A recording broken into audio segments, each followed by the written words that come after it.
तो नवनीत सहगल आज रिटायर हो गए। 35 सालों की अपनी सेवाओं के बाद आज प्रमुख सचिव खेलकूद यानी स्पोर्ट्स के पद से वो सेवानिवृत्त हुए।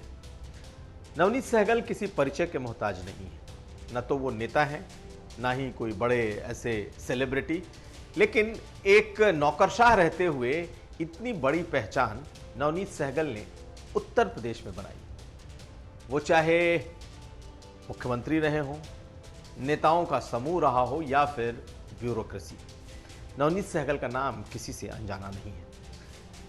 1988 बैच के IAS officer Navneet Sahgal retirement के बाद क्या करेंगे, अब इस पर लोग चर्चा करने लगे हैं, इस पर कयास लगाए जाने लगे हैं। लेकिन पहले थोड़ा नवनीत सहगल के बारे में बताते हैं।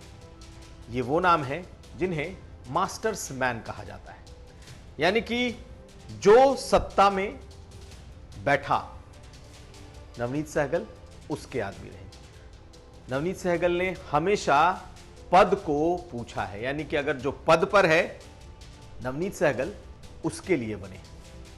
और अमूमन वो बातों में कहते भी रहे कि मुझे कभी इस मुख्यमंत्री, कभी उस मुख्यमंत्री, कभी उस मुख्यमंत्री का करीबी बताया गया, जोड़ा गया, लेकिन मैं तो सिर्फ जो उस पद पर बैठा रहा उसका करीबी हूं। मैं ये बातें क्यों बता रहा हूं? दरअसल नवनीत सहगल को मायावती का सबसे करीबी और विश्वास पात्र अधिकारी कहा जाता था जब वो मुख्यमंत्री थी, और यह भी कहा जाता था कि मायावती को कभी भी क्राइसिस हुई तो नवनीत सहगल ने उस क्राइसिस में अपनी भूमिका निभाई।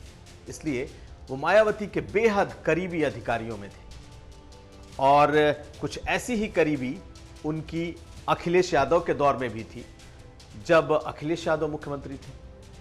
अखिलेश यादव के शुरू के वक्त में, शुरू के 2-3 सालों में अखिलेश यादव ने उन्हें अपने से दूर रखा, ये मानते हुए कि ये मायावती के करीबी नौकरशाह है। लेकिन जब अखिलेश यादव के नज़दीक आए तो फिर बेहद ही करीब हो गए। और जो लखनऊ और आगरा का एक्सप्रेसवे है, जो अखिलेश यादव का ड्रीम प्रोजेक्ट है, इसके साथ कई और उनके ड्रीम प्रोजेक्ट रहे, उसमें नवनीत सहगल की बड़ी भूमिका रही। और जब योगी आदित्यनाथ मुख्यमंत्री बनकर आए तो माना गया कि नवनीत सहगल के दिन अब खत्म हो गए। मायावती और अखिलेश के बाद नवनीत सहगल जो हैं वो अब किनारे कर दिए जाएंगे। कुछ वक्त तक जरूर वो थोड़े किनारे दिखे, लेकिन एक वक्त आया जब मुख्यमंत्री योगी आदित्यनाथ ने उन्हें बुलाकर अपना प्रमुख सचिव सूचना का पद दिया, यानी कि वो पद जो मुख्यमंत्री के का पीआर या ब्रांडिंग देखती है।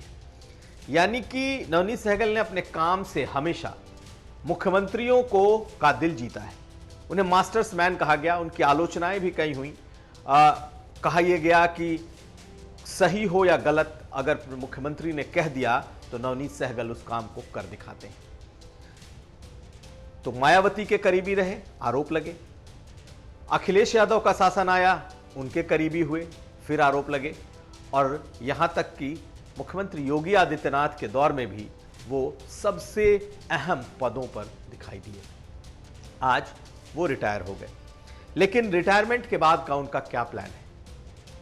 नवनीत सहगल यूं तो ऐसे अधिकारी माने गए जो सबसे इफिशिएंट अधिकारियों में जिनकी गिनती होती रही, यानी कि आप उन्हें काम दो और उनसे रिजल्ट लो।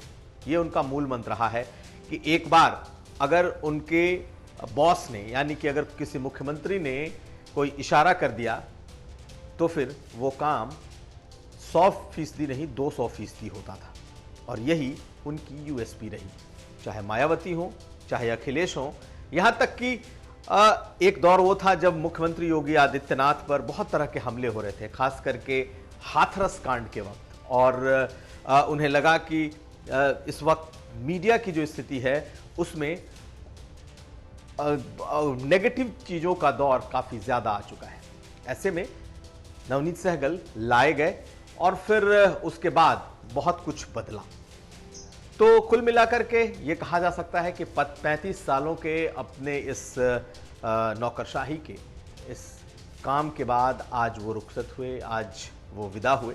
नम आंखों से उनके जो उनके सहयोगी थे, लोगों ने उन्हें फेयरवेल दिया है, उन्हें विदाई दी। लेकिन नवनीत सहगल के बारे में ये कहा जा रहा है कि आने वाले समय में वो राजनीति में दिखाई दे सकते हैं। योगी सरकार ने उन्हें कोई एक्सटेंशन नहीं दिया, लेकिन अब बहुत कुछ निर्भर है कि क्या वो सियासत में आते हैं। अगर अंदर खाने की बात करें तो चर्चा है कि बीजेपी के बड़े नेताओं से उनके संबंध हैं। यूँ तो तमाम पार्टियों में उनके संबंध हैं, लेकिन इस वक्त चूंकि सरकार बीजेपी की है और उनके भी बड़े और जो शीर्षस्थ नेता हैं उनसे उनके संबंध अच्छे बताए जाते हैं। ऐसे में ये भी चर्चा है कि आने वाले समय में नवनीत सहगल सियासत में भी उतर सकते हैं, लेकिन वो किस तरीके से उतरेंगे फिलहाल इस बारे में कोई जानकारी नहीं है। वो जो बैडमिंटन एसोसिएशन है उसके अध्यक्ष हैं और खेल के प्रति उनकी बहुत ज़्यादा रुचि है। यही वजह है कि आज जब वो रिटायर हो रहे थे, यानी कि बिल्कुल आखिरी घंटे में, तब वाराणसी में फॉर्मूला वन का जो आपने सुना होगा, फॉर्मूला वन रेसिंग गाड़ियों की, बाइकों की, अब वो आज इस बारे में वाराणसी में गंगा में फॉर्मूला वन नाव की रेसिंग हो, इसके मसौदे पर आज वो काम कर रहे थे। इसे आज उन्होंने अंतिम रूप दिया। तो कुल मिलाकर बिल्कुल आखिरी वक्त तक प्रोफेशनल की तरह काम करने वाले नवनीत सहगल आज रिटायर हो गए, लेकिन अब उम्मीद है कि वो नई पारी में दिखाई देंगे। कुमार अभिषेक, यूपी तक।